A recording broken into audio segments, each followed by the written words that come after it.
Samantala, kinilala at hinangaan ng international community ang katatagan ng mga Pilipino sa kabila ng matinding suliranin na dinaranas dulot ng kalamidad.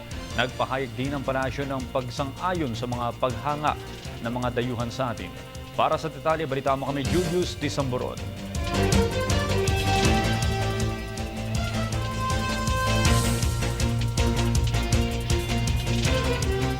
Pakikiramay at tulong ang international community sa mga biktima ng bagyong Yolanda sa bansa. Pinapurihan ni US Secretary of State John Kerry ang katatagan ng mga Pilipino sa pagharap sa kalamidad. Kasabay nito, agad na naglaan ng Administrasyong Obama ng inisyal na halagang $100,000 bilang relief assistance bukod sa disaster assistance team na ipadadala nito sa mga nasalantang lugar.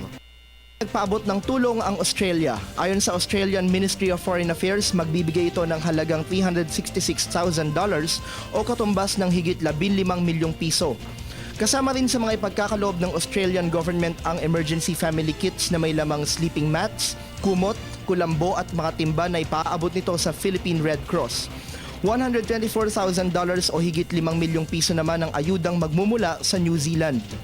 Isang team naman mula sa United Kingdom ang nakatakdang pumunta sa bansa upang tumulong sa relief operations kasunod ng panawagan ng UK government sa mga mamamayan nito upang tumulong sa mga biktima ng kalamidad. Nagpadala na rin ng puwersa ang European Union upang magsagawa ng assessment sa pinsalang idinulot ni Yolanda.